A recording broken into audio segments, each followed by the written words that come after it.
다음날 아침 천봉은 결심을 굳히고 설화에게 말했습니다. 아가씨, 우리 두 사람의 힘만으로는 김주현을 상대할 수 없소.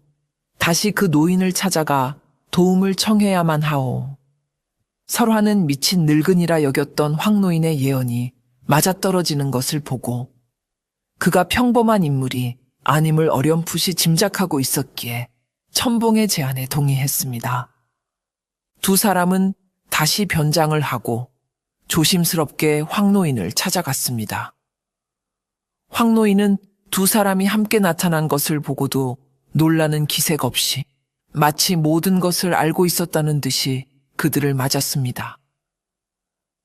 이제야 제 길을 찾으러 왔는가? 천봉은 그의 앞에 무릎을 꿇었습니다. 어르신, 저희에게 길을 알려주십시오. 김주현을 무너뜨리고 월광주를 되찾을 방법을 일러주십시오. 황노인은 잠시 두 사람을 번갈아 보더니 씩 웃으며 말했습니다. 구슬을 되찾는 것은 나중 일이네. 구슬보다 더 크고 무거운 것이 지금 자네들을 기다리고 있으니. 그는 두 사람을 데리고 한양 외곽의 인적 드문 폐광으로 향했습니다. 그곳은 몇 해 전 의문의 사고로 무너져 내린 뒤 귀신이 나온다는 흉흉한 소문 때문에 아무도 찾지 않는 버려진 장소였습니다. 이곳은 설화가 두려운 듯 물었습니다. 이곳이 바로 김주현이 쌓아 올린 탐욕의 무덤이다. 황노인이 대답했습니다. 그는 몇 년간 몰래 밀무역을 해왔고 그렇게 벌어들인 부정한 금괴들을 모두 이 폐광 깊숙한 곳에 숨겨두었지. 황노인이 이 사실을 알 수 있었던 것은 그가 김주현의 재물에서 본 미래의 궤적 덕분이었습니다. 그는 김주현의 재물이 결국 이 폐광의 금괴와 합쳐져 거대한 비극을 만들어낼 것임을 꿰뚫어 보고 있었던 것입니다. 황노인은 폐광의 허물어진 입구, 한쪽 벽에 비밀스러운 표식을 찾아냈습니다. 그가 표식을 누르자 거대한 바위가 소리를 내며 움직이더니 안으로 들어가는 어두운 동굴 입구가 나타났습니다. 세 사람은 횃불을 들고 축축하고 어두운 동굴 안으로 들어갔습니다. 한참을 걸어 들어간 동굴의 끝, 넓은 공간이 나타났고 그곳의 광경을 본 천봉과 설화는 숨을 멈췄습니다. 그곳에는 사람 키만 한 높이로 산더미처럼 쌓인 금괴들이 횃불빛을 받아 번쩍이고 있었습니다. 어두운 동굴을 대낮처럼 밝힐 만큼 어마어마한 양이었습니다. 그것은 한나라의 1년치 세금과도 맞먹을 만한 상상을 초월하는 부였습니다. 천봉은 의적 생활을 하며 수많은 부자들의 창고를 털어봤지만 이토록 많은 양의 금고에는 생전 처음이었습니다. 그는 자신의 눈을 의심하며 떨리는 손으로 금고의 하나를 집어들었습니다. 묵직하고 차가운 황금의 감촉. 이것만 있다면 굶주리는 10만 명의 백성을 구하고도 남을 것이었습니다. 그의 눈이 욕망과 흥분으로 이글거리기 시작했습니다. 설화 역시 태어나서 처음 보는 황금 더미 앞에서 잠시 넋을 잃었습니다. 이것의 100분의 1, 아니 1000분의 1만 있었더라면 자신의 가문이 이토록 비참하게 몰락하지는 않았을 텐데 그녀의 마음속에 허탈함과 함께 희미한 탐욕의 불씨가 피어올랐습니다.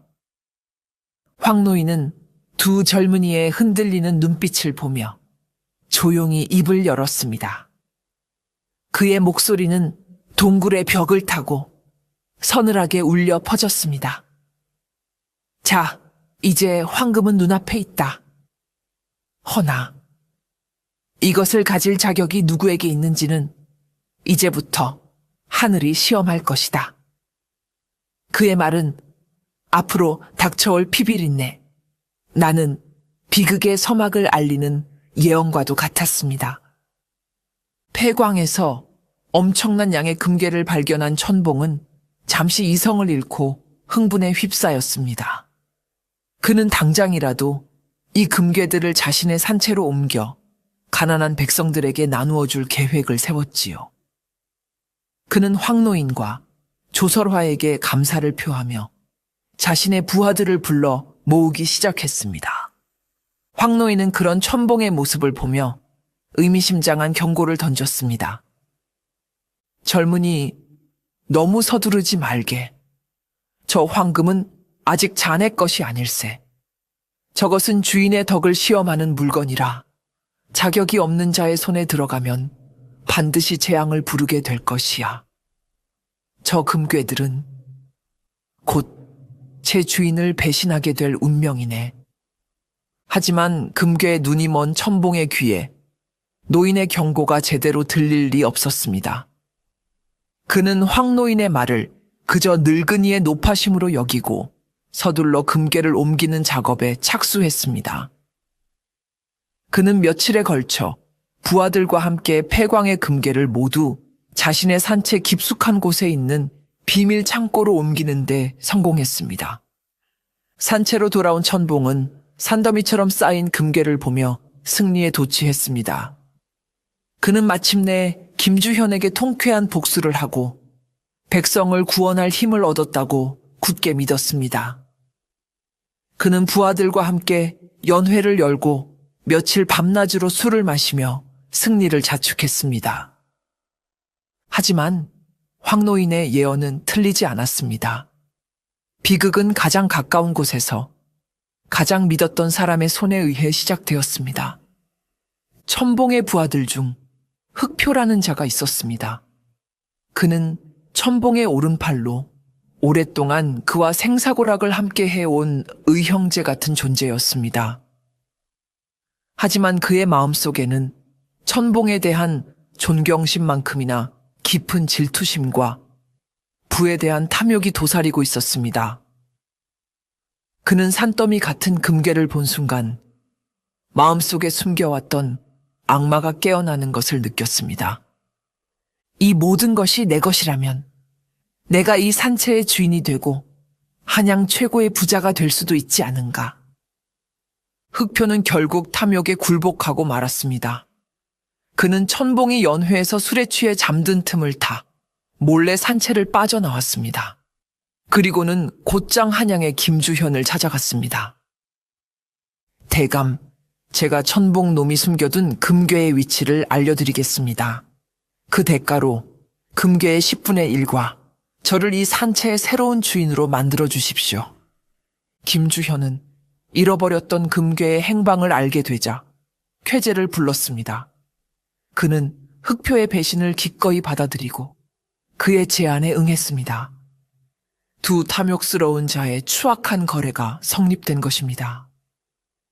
그날 밤 김주현은 이형방과 수십 명의 수하들을 이끌고 흑표의 안내를 받아 천봉의 산채를 기습했습니다. 술에 취해 깊이 잠들어 있던 산적들은 제대로 된 저항 한번 해보지 못하고 속수무책으로 당하고 말았습니다. 천봉은 소란소리에 잠에서 깨어났지만 이미 때는 늦었습니다. 그는 믿었던 의형제 흑표가 김주현의 옆에서 자신을 비웃으며 서 있는 것을 보고는 피가 거꾸로 솟는 듯한 배신감에 휩싸였습니다. 내 이놈 흑표, 네가 감히 나를...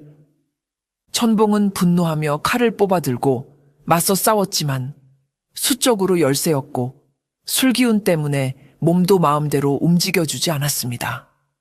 그는 결국 어깨에 깊은 상처를 입고 가까스로 포위망을 뚫고 절벽 아래 강물로 몸을 던져 홀로 도망칠 수밖에 없었습니다. 김주현은 마침내 금괴를 모두 되찾고 약속대로 흑표를 처리하려 했습니다. 하지만 흑표 또한 만만한 자가 아니었지요. 그는 미리 빼돌린 일부 금괴를 이용해 김주현의 뒤통수를 칠 또 다른 계략을 꾸미고 있었습니다. 탐욕은 또 다른 탐욕을 낳고 배신은 또 다른 배신을 부르는 법. 황노인의 예언대로 부정한 황금은 주인을 배신하고 서로를 물어뜯게 만드는 재앙의 씨앗이 되어가고 있었습니다. 차가운 강물 속에서 의식을 잃어가던 첨봉의 귓게, 저 황금은 아직 자네 것이 아닐세 라던 황노인의 목소리가 희미하게 울려 퍼지는 듯했습니다. 강물에 빠져 하류로 떠내려가던 첨봉은 구사일생으로 근처를 지나던 어부에게 발견되어 목숨을 건졌습니다. 그는 며칠 동안 의식을 잃고 사경을 헤맸지만 조설화의 정성 어린 간호 덕분에 겨우 정신을 차릴 수 있었습니다. 설화는 첨봉이 산채로 돌아간 뒤 황노인의 곁에 머물며 그를 보살피고 있었던 것입니다. 정신을 차린 첨봉은 가장 먼저 황노인을 찾았습니다. 그는 믿었던 의형제에게 배신당하고 모든 것을 잃은 것에 대한 분노와 절망, 그리고 노인의 경고를 무시했던 자신에 대한 자책감으로 괴로워했습니다. 어르신, 제가 어리석었습니다.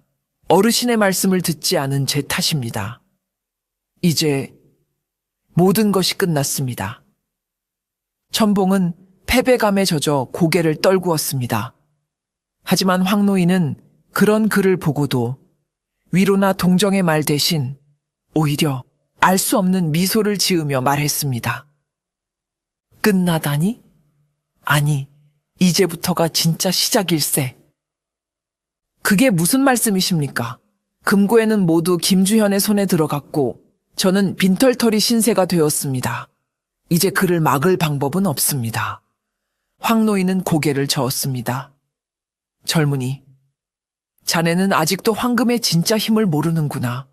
황금은 그저 쌓아두는 돌덩이가 아닐세. 그것은 살아있는 저울과도 같아서 스스로의 무게를 감당하지 못하는 자를 반드시 심판하게 되어 있지. 그는 첨봉의 어깨를 두드리며 자신의 진짜 계획을 털어놓기 시작했습니다. 나는 처음부터 알고 있었네. 자네의 그릇으로는 아직 저 거대한 황금을 담을 수 없다는 것을. 자네의 의기는 가상하나 탐욕에 찬 인간의 배신 앞에서는 힘을 쓰지 못할 것이라는 것도 말이네. 그래서 나는 일부러 저 황금이 김주현의 손에 들어가도록 내버려 둔 것일세. 첨봉과 설화는 그의 말에 경악을 금치 못했습니다. 어찌하여? 김주현은 탐욕스럽지만 그만큼 의심도 많은 자일세. 그는 결코 자신을 도운 배신자들을 가만두지 않을 것이야. 그는 금괴를 독차지하기 위해 흑표를 비롯한 모든 공범들을 제거하려 들겠지. 그러면 그들 사이에 어떤 일이 벌어지겠는가? 서로를 물고 뜯고 서로의 약점을 폭로하며 스스로 무너지게 될 것이야. 부정한 재물은 그렇게 스스로 주인을 심판하는 법일세. 황노인의 눈빛은 모든 것을 꿰뚫어 보는 현자의 그것처럼 깊고 빛나고 있었습니다. 그는 처음부터 이 모든 것을 계획하고 있었던 것입니다. 그는 단순히 금괴의 위치를 알려준 것이 아니었습니다. 그는 탐욕이라는 미끼를 던져 악인들이 스스로 파멸의 길을 걷도록 판을 짜고 있었던 것입니다. 하지만 만약 김주현이 그 모든 위기를 넘기고 금괴를 독차지하게 된다면 어찌합니까? 설화가 불안한 듯 물었습니다. 황노인은 품에서 작은 돌멩이 하나를 꺼내 보였습니다. 그 돌멩이는 폐광에서 나온 금맥이 희미하게 섞인 평범한 돌이었습니다. 내가 저 금고의 더미 속에 이것과 똑같이 생긴 돌멩이 몇 개를 몰래 섞어두었네. 그 돌멩이에는 관에서만 사용하는 특수한 향을 발라두었지. 아주 희미해서 보통 사람은 맡을 수 없지만 훈련된 사냥개는 천리 밖에서도 그 냄새를 맡을 수 있다네. 그것은 황노인이 준비해둔 마지막 비수였습니다. 그는 김주현이 금괴를 가지고 도주할 경우를 대비하여 관군들이 그의 행방을 쉽게 추적할 수 있도록 표식을 남겨두었던 것입니다. 첨봉과 설화는 노인의 치밀하고 무서운 계획에 감탄과 함께 두려움마저 느꼈습니다. 그는 더 이상 초라한 거지 노인이 아니었습니다. 그는 인간의 탐욕을 꿰뚫어 보고 그것을 이용해 거대한 악을 심판하려는 보이지 않는 심판자였습니다. 이제 우리가 할 일은 그저 기다리는 것뿐일세. 저 황금이 스스로의 무게로 저 어리석은 자들을 어떻게 심판하는지를 똑똑히 지켜보게나. 황노인은 다시 길가에 자리를 잡고 앉아 아무 일도 없었다는 듯 눈을 감았습니다. 황노인의 예언은 한치의 오차도 없이 현실로 나타나기 시작했습니다. 산채의 금괴를 모두 손에 넣은 김주현은 한동안 세상을 다 가진 듯한 기쁨에 취해 있었습니다. 하지만 그의 기쁨은 오래가지 못했습니다. 그의 마음속에는 금괴의 거대한 무게만큼이나 무거운 의심과 불안이 싹트기 시작했기 때문입니다. 한번 배신한 놈은 또다시 배신하게 마련이다.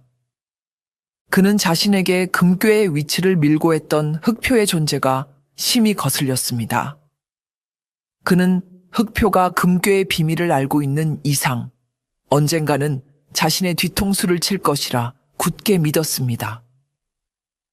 또한 이 모든 일에 협력했던 이형방 역시 자신의 약점을 쥐고 있는 위험한 존재였습니다. 김주현은 이 거대한 불을 온전히 자신의 것으로 만들기 위해 모든 공범들을 제거해야 한다는 잔인한 결심을 하게 되었습니다. 그는 먼저 흑표를 자신의 비밀 저택으로 불러들였습니다. 그리고는 약속했던 금괴의 10분의 1을 하사하는 척하며 그가 방심한 틈을 타 독이 든 술을 건넸습니다. 흑표는 의심 없이 그 술을 마셨고 그 자리에서 피를 토하며 고통스럽게 죽어갔습니다. 김주연은 싸늘한 눈으로 그의 시체를 내려다보며 나 외에는 이 황금의 비밀을 아는 자가 없어야 한다. 라고 중얼거렸습니다. 다음 차례는 이형방이었습니다. 김주현은 이형방에게 거짓 정보를 흘려 그를 외딴 창고로 유인한 뒤 자객을 보내 그를 처리하려 했습니다. 하지만 이형방 또한 만만치 않은 인물이었습니다. 그는 오랫동안 김주현의 밑에서 온갖 더러운 일을 처리해오며 그의 교활함과 잔인함을 누구보다 잘 알고 있었습니다. 그는 김주현이 흑표를 제거했다는 소문을 듣고 다음 차례는 자신일 것이라 직감했습니다. 그는 김주현의 부름에 응하는 척하며 남몰래 탈출할 준비와 함께 최후의 비수를 준비하고 있었습니다. 이형방은 그동안 김주현의 약점을 잡기 위해 그가 저질러온 밀무역과 관련된 장부의 사본을 몰래 만들어 보관하고 있었습니다. 그는 더 이상 김주현의 밑에서 개처럼 살다가 버림받을 수 없다고 판단하고 모든 것을 폭로하기로 결심한 것입니다. 내 놈이 나를 죽이려 한다면 나 또한 너와 함께 지옥으로 갈 것이다. 이형방은 김주현이 보낸 자객들을 가까스로 따돌리고 자신이 보관하고 있던 밀무역 장부를 들고 곧장 한성부 관하로 달려갔습니다. 그리고는 김주현의 모든 죄악을 낱낱이 고발했습니다. 사건은 걷잡을 수 없이 커졌습니다. 한성부에서는 즉시 김주현에 대한 체포령을 내렸고 관군들이 그의 저택을 포위하기 시작했습니다. 김주현은 이형방의 배신에 분노하며 자신의 모든 것이 무너져 내리고 있음을 깨달았습니다. 그는 자신의 탐욕이 결국 자신을 파멸로 이끌었음을 그제야 어렴풋이 느끼기 시작했습니다. 하지만 후회하기에는 너무 늦었습니다.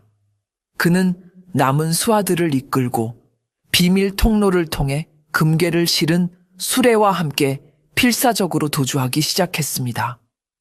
황노인의 예언대로였습니다. 황금은 주인을 배신했고 탐욕은 또 다른 탐욕과 부딪혀 스스로를 파괴하고 있었습니다. 김주현의 화려했던 성은 이제 모래성처럼 허물어지고 있었고 그는 자신의 재물과 함께 끝을 알 수 없는 나락으로 떨어지고 있었습니다.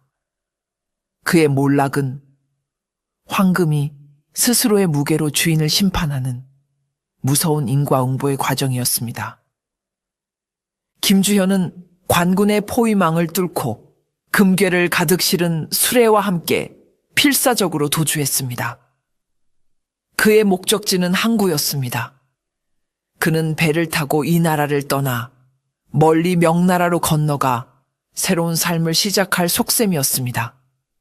하지만 그의 도주로는 결코 순탄치 않았습니다.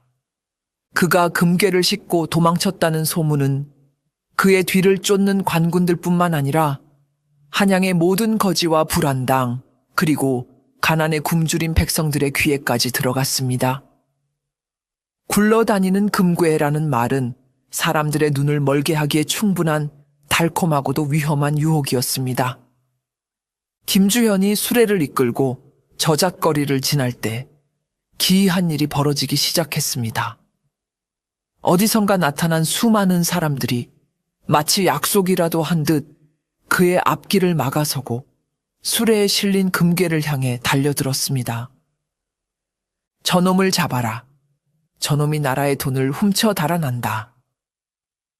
금괴다. 저것만 있으면 평생을 먹고 살 수 있다. 저작거리는 순식간에 아수라장이 되었습니다. 김주현의 수하들은 사람들을 막으려 칼을 휘둘렀지만 금괴에 눈이 먼 사람들의 행렬은 끝이 없었습니다. 그 과정에서 수레가 심하게 흔들리다 그만 길가의 돌부리에 걸려 한쪽 바퀴가 부서지고 말았습니다. 와르르 수레가 기울어지며 그 안에 실려있던 금괴들이 길바닥으로 쏟아져 내렸습니다. 횃불과 달빛을 받아 번쩍이는 황금의 물결. 그 광경을 본 사람들은 이성을 잃고 금괴를 줍기 위해 서로를 밀치고 짓밟으며 달려들었습니다. 김주현은 자신의 재산이 눈앞에서 흩어지는 것을 보며 절규했지만 성난 인파 속에서 그가 할 수 있는 일은 아무것도 없었습니다. 그는 남은 금괴라도 지키기 위해 부서진 수레를 버리고 일부 금괴를 말에 싣고 다시 달아나기 시작했습니다. 하지만 그의 뒤를 쫓는 이들은 광운만이 아니었습니다. 황노인이 금고의 더미 속에 몰래 섞어둔 특수한 향이 묻은 돌멩이. 그 냄새를 맡은 관아의 사냥개들이 끈질기게 그의 뒤를 추격하고 있었습니다. 김주현은 강가에 다다라 배를 타고 도망치려 했습니다. 하지만 그가 배에 오르려던 순간 사냥개와 함께 쫓아온 관군들에게 덜미를 잡히고 말았습니다. 그는 마지막 발악으로 금괴가 든 자루를 강물에 던져버렸습니다. 자신이 가질 수 없다면 그 누구도 가질 수 없게 하겠다는 심산이었습니다. 붕덩. 묵직한 금고의 자루는 소리를 내며 강물 속으로 사라졌습니다. 일부는 강바닥에 가라앉았고 일부는 물살을 타고 뿔뿔이 흩어져 떠내려갔습니다. 황노인의 예언대로였습니다. 부정한 방법으로 모은 황금은 결국 제 주인의 손안에 머무르지 못하고 스스로 주인을 버리고 흩어져 버린 것입니다. 어떤 것은 저잣거리에 이름 없는 자들의 손에, 어떤 것은 차가운 강물 속에 잠겨 다시 세상의 것이 되었습니다. 김주현은 결국 관군들에게 포박되어 자신이 쌓아 올렸던 모든 것을 잃고 차가운 감옥으로 끌려갔습니다. 그의 탐욕이 빚어낸 황금의 저주는 그렇게 그 자신을 완벽하게 파멸시키며 막을 내리고 있었습니다. 저잣거리의 소란 속 누군가는 흙 속에서 금괴를 줍고 환호성을 질렀고 누군가는 그것을 차지하기 위해 다투다 피를 흘렸습니다. 황금은 그렇게 마지막까지 인간 세상을 비웃으며 자신의 길을 가고 있었습니다. 저잣거리가 금고의 소동으로 아수라장이 되었을 때 조설화는 천봉과 함께 그 모든 광경을 멀리서 지켜보고 있었습니다. 그녀는 얼마 전까지만 해도 자신이 저 금괴의 원래 주인이 될 수도 있었다는 생각에 마음 한구석이 복잡하고 허탈했습니다. 하지만 한편으로는 저 끔찍한 탐욕의 소용돌이에 휘말리지 않은 것에 대해 안도하기도 했지요. 사람들은 흙바닥에 떨어진 금괴를 줍기 위해 혈안이 되어 있었습니다. 그 모습은 마치 굶주린 짐승들의 먹이 다툼처럼 처절하고 비참해 보였습니다. 설화는 그 광경을 보며 황금이 사람을 얼마나 추악하게 만들 수 있는지를 똑똑히 깨달았습니다. 혼란이 어느 정도 가라앉고 광운들이 흩어진 금괴를 수습하기 시작했습니다. 그때 사람들이 미처 발견하지 못한 작은 금고의 조각 하나가 대구르르 굴러와 설화의 발밑에 멈춰 섰습니다. 흙먼지가 묻어 있었지만 그 사이로 번쩍이는 황금빛은 선명했습니다. 그것은 기묘한 순간이었습니다. 황노인이 월광주의 미래에서 보았던 마지막 영상. 수많은 금고의 조각들 중 아주 작은 하나가 돌고 돌아 마침내 눈물을 흘리고 있는 조설화의 발밑으로 굴러 들어온다는 바로 그 예언이 실현되는 순간이었습니다. 설화는 자신의 발밑에 놓인 금괴를 보고 숨을 멈췄습니다. 이 작은 금고의 조각 하나만 있으면 당장의 빚을 갚고 병든 노모를 모시고 잠시나마 편안하게 살 수 있을 것이었습니다. 아무도 보는 이가 없었습니다. 그녀가 이것을 조용히 주워 품에 넣는다 해도 누구 하나 탓할 사람이 없었지요. 그녀의 마음속에서 잠시 갈등이 일었습니다. 가난의 고통과 눈앞의 달콤한 유혹. 그녀는 떨리는 손을 뻗어 금괴를 집어들었습니다. 차갑고 묵직한 황금의 감촉이 손바닥에 전해졌습니다. 바로 그때 그녀의 뇌리에 황노인의 목소리가 스쳐 지나갔습니다.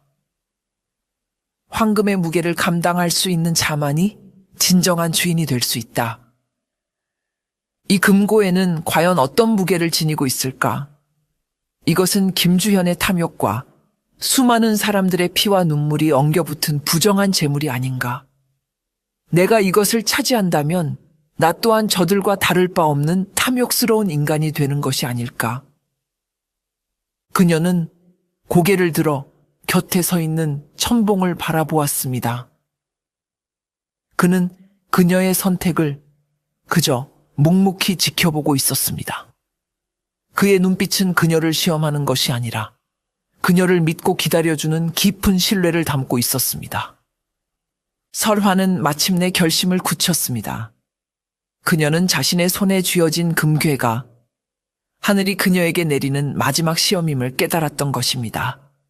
그녀는 더 이상 과거에 얽매여 재물에 흔들리는 나약한 사대부가의 여식이 아니었습니다.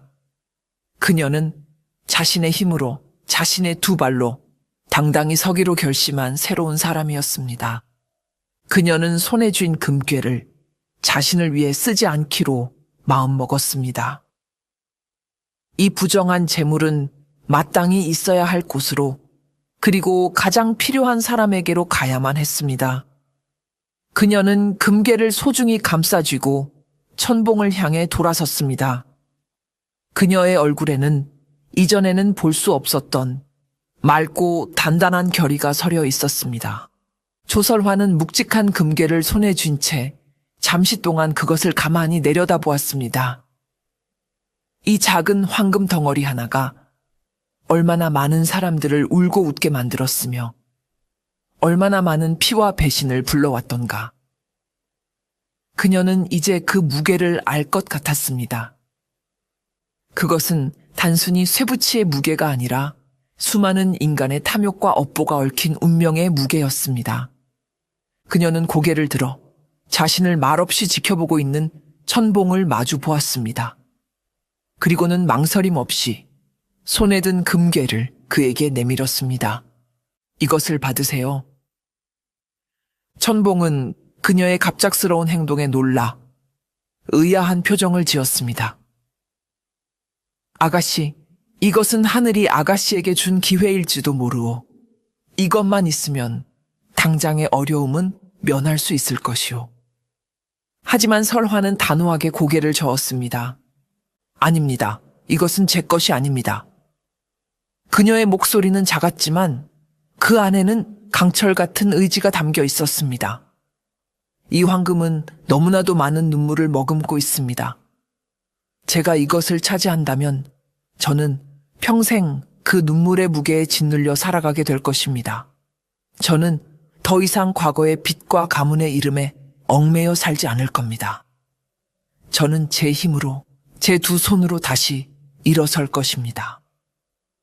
그녀는 첨봉의 손에 금괴를 쥐어주며 맑은 눈으로 그를 바라보았습니다. 하지만 당신은 다릅니다, 첨봉님. 당신은 이 황금의 무게를 감당하고 이것을 올바른 길로 이끌어줄 수 있는 분입니다. 이것은 당신이 굶주리는 백성들을 위해 써야 할 돈입니다. 부디 이 황금이 품고 있는 수많은 원한을 당신의 의로운 손으로 씻어 주십시오. 그 순간 첨봉은 거대한 충격에 휩싸였습니다. 그는 눈앞에 이 가녀린 여인이 자신보다 훨씬 더 크고 강한 그릇을 가졌음을 깨달았습니다. 자신은 금괴를 보고 잠시나마 탐욕에 흔들렸지만 그녀는 눈앞의 부귀영화를 망설임 없이 포기하고 더 큰 가치를 선택한 것입니다. 그는 부끄러움을 느꼈고 동시에 그녀에 대한 깊은 존경심을 품게 되었습니다. 아가씨. 첨봉은 차마 말을 잇지 못하고 그녀가 쥐어준 금괴를 내려다보았습니다. 손안의 금괴는 이상하게도 이전보다 훨씬 더 따뜻하고 가볍게 느껴졌습니다. 마치 설화의 고결한 선택이 황금이 품고 있던 검붉은 업의 기운을 정화시켜준 것 같았습니다. 그는 비로소 황노인이 말했던 황금의 무게를 감당할 수 있는 자의 의미를 어렴풋이 알 것 같았습니다. 진정한 주인은 황금을 소유하는 자가 아니라 그것을 올바른 길로 흘려보낼 줄 아는 자였던 것입니다. 알겠습니다, 아가씨. 아가씨의 그 귀한 뜻, 제가 반드시 지키겠습니다. 천봉은 설화를 향해 처음으로 의적이 아닌 한 사내로서 깊이 고개를 숙였습니다. 두 사람 사이에는 더 이상 어색한 침묵이나 이해관계가 존재하지 않았습니다. 그 자리에는 서로에 대한 깊은 신뢰와 존경만이 남아 있었습니다. 이 모든 소동이 끝난 저작거리의 한편에서 두 젊은 남녀는 그렇게 새로운 인연의 길을 함께 걷기 시작했습니다. 한 사람은 불의를 심판하는 의로운 칼이 되고 다른 한 사람은 그 칼이 나아갈 길을 밝혀주는 따뜻한 등불이 되어 그들의 동행은 황금이 만들어낸 비극 속에서 피어난 가장 값지고 아름다운 결실이었습니다. 김주현과 이형방이 체포되고 그들의 죄악이 만천해 드러나면서 한양에는 잠시나마 정의가 바로 서는 듯했습니다. 김주현은 모든 재산을 몰수당하고 머나먼 섬으로 유배를 떠나는 비참한 최후를 맞았지요. 그의 끝없는 탐욕은 결국 그 자신을 집어삼키고 만 것입니다. 조설화는 더 이상 국밥집에서 허드렛 일을 하지 않았습니다. 그녀는 천봉의 도움을 받아 저작거리 한편에 작은 바느질 공방을 열었습니다. 그녀는 사대부가의 여식이라는 자존심을 버리고 자신의 손재주를 이용해 옷을 짓고 술을 놓으며 정직하게 돈을 벌기 시작했습니다. 처음에는 힘들었지만 그녀의 얼굴에는 이전에는 볼 수 없었던 생기와 자부심이 넘쳤습니다. 그녀는 자신의 힘으로 살아가는 기쁨을 비로소 깨닫게 된 것입니다. 천봉은 의적 활동을 계속했지만 이전과는 방식이 조금 달라졌습니다. 그는 더 이상 무작정 부자들의 재물을 훔치는 대신 황노인에게 가끔씩 조언을 구했습니다. 그는 죽은 돈과 산 돈을 구별하는 법을 배웠고 부정한 방법으로 부를 쌓은 자들의 재물만을 골라 정말로 도움이 필요한 곳에 흘려보내는 지혜로운 의적이 되어갔습니다. 그는 자주 설화의 공방을 찾아와 그녀가 필요로 하는 물건들을 구해다 주거나 꾸준히 이를 도우며 그녀의 곁을 지켰습니다. 두 사람 사이에는 풋풋하고 애틋한 감정이 싹트고 있었지만 어느 누구도 먼저 그것을 입 밖으로 내지는 않았습니다. 그들은 서로의 상처를 보듬어주고 각자의 길을 묵묵히 응원해주는 그 어떤 연인보다도 더 깊고 단단한 동반자가 되어가고 있었습니다. 어느 날 설화는 천봉이 구해온 마지막 금괴를 녹여 작은 금가락지 한 쌍을 만들었습니다. 그리고는 그것을 팔아 굶주리는 아이들을 위해 겨울옷을 지어 나누어 주었습니다. 부정한 재물은 그렇게 마침내 따뜻한 온기로 다시 태어나게 된 것입니다. 그녀의 선행에 대한 소문은 저작거리에 퍼져나갔고 사람들은 그녀를 마음씨 고운 바느질 각시라 부르며 칭찬했습니다. 그녀는 비록 가난했지만 그 누구보다도 부유한 마음을 가진 사람이 되었습니다. 모든 것이 제자리를 찾아가는 듯 보였습니다. 풀려난 것은 억울한 사람들의 한 뿐만이 아니었습니다. 월광주와 금괴에 얽혔던 모든 인물들은 각자의 방식으로 과거의 굴레에서 벗어나 새로운 삶의 기회를 얻게 된 것입니다. 천봉은 더 이상 복수심에 불타는 외로운 늑대가 아니었고 설화는 가문의 이름에 짓눌려 살던 나약한 여식이 아니었습니다. 두 사람은 거대한 운명의 소용돌이를 함께 헤쳐나오며 돈으로는 결코 살 수 없는 가장 귀한 보물, 바로 서로에 대한 믿음과 사랑, 그리고 자신의 삶을 스스로 개척해 나갈 용기를 얻게 된 것입니다. 한양의 하늘 아래 두 사람의 새로운 인연은 그렇게 조용하고도 아름답게 시작되고 있었습니다.